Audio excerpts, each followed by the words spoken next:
Let's raise the big questions then. Has the Supreme Court ended an element of opacity that exists over the way judicial appointments are made or cancelled? How does one make the process even more transparent? Will this end the tug of war in one way between the court and the executive? I'm joined by Dushyant Dave, Senior Advocate at the Supreme Court, and Sriram Panchu, Senior Advocate, Madras High Court. Dushyant Dave, do you believe that this ends at least some of the speculation as to why a particular judge's appointment is held up, is obstructed?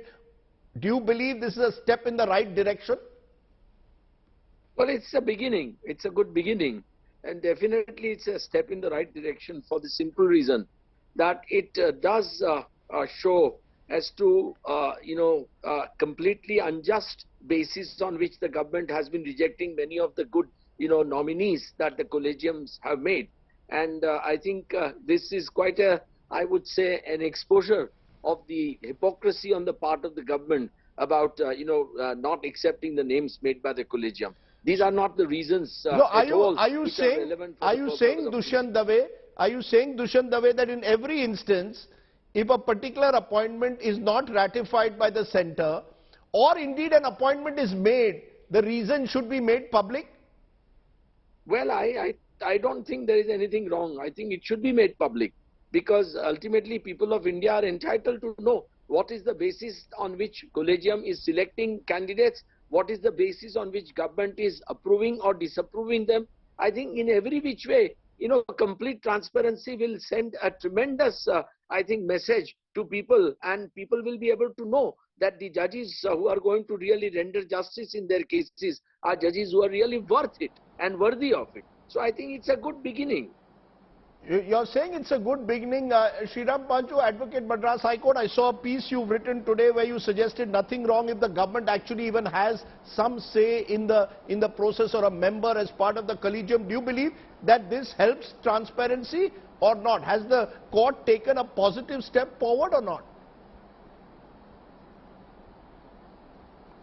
Well, Rajdeep, we've always sought more transparency on these issues of appointments.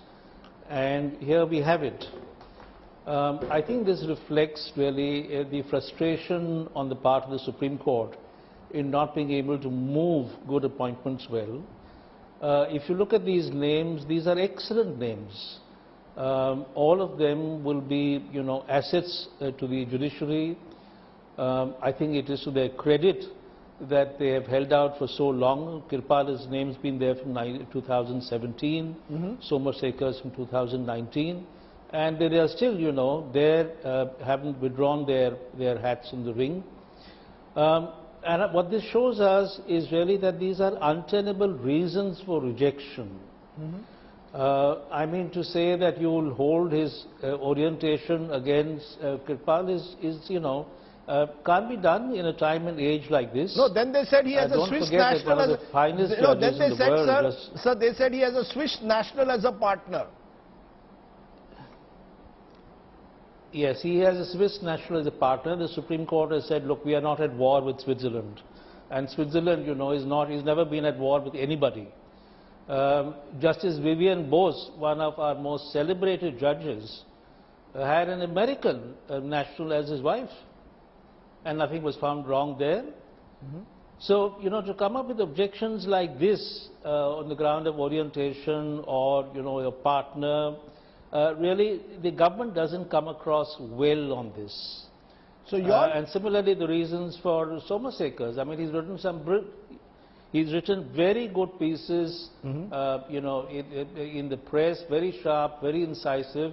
He'd be an asset to the Bombay High Court in a commercial judge position.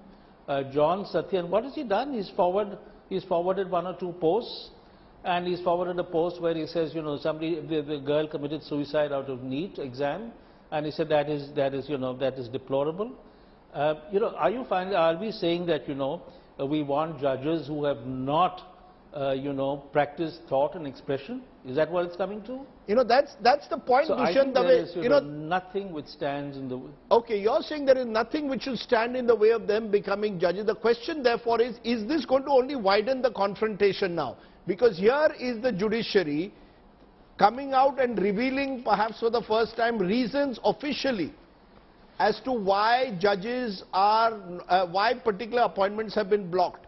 Will this only widen this confrontation that is building up between the judiciary and the executive? Does that concern you?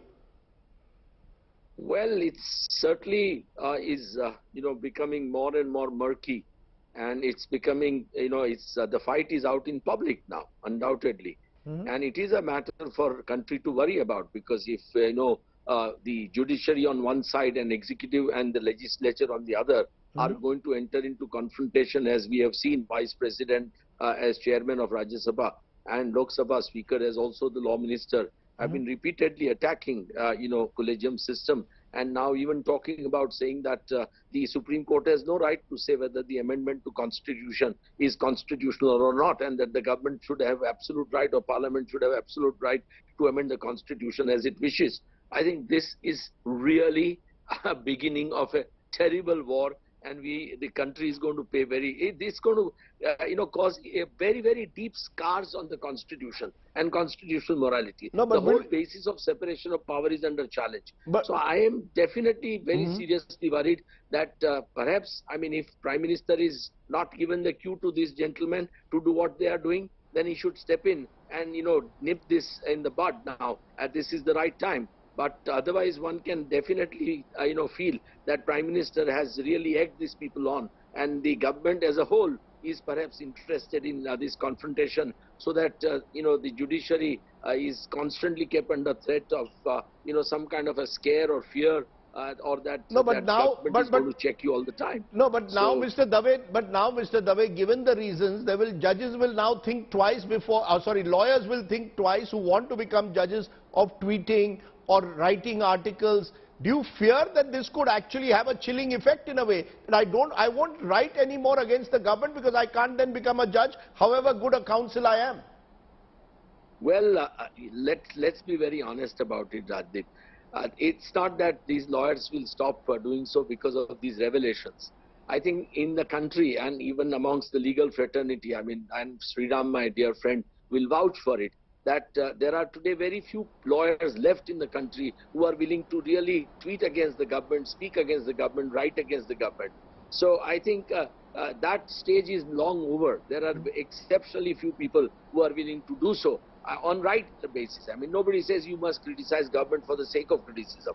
But everybody, and especially the legal profession, has undoubtedly a duty to really, criticize the government when government makes serious mistakes and, offends the constitutional or fundamental rights.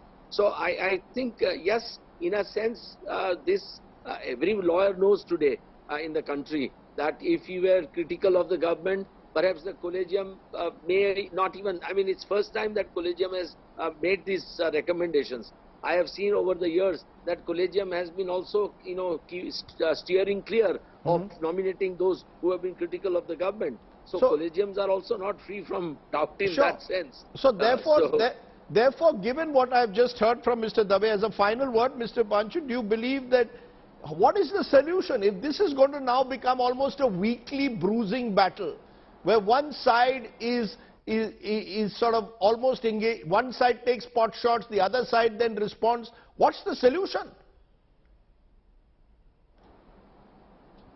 Yeah, so I think that's really the issue over here. It's a larger issue, and I think it just points to the fact that we need a better method for communication and consultation. We can't really have these, these slugfests in public. We can't live with these inordinate delays on the part of the government in responding to collegium recommendations.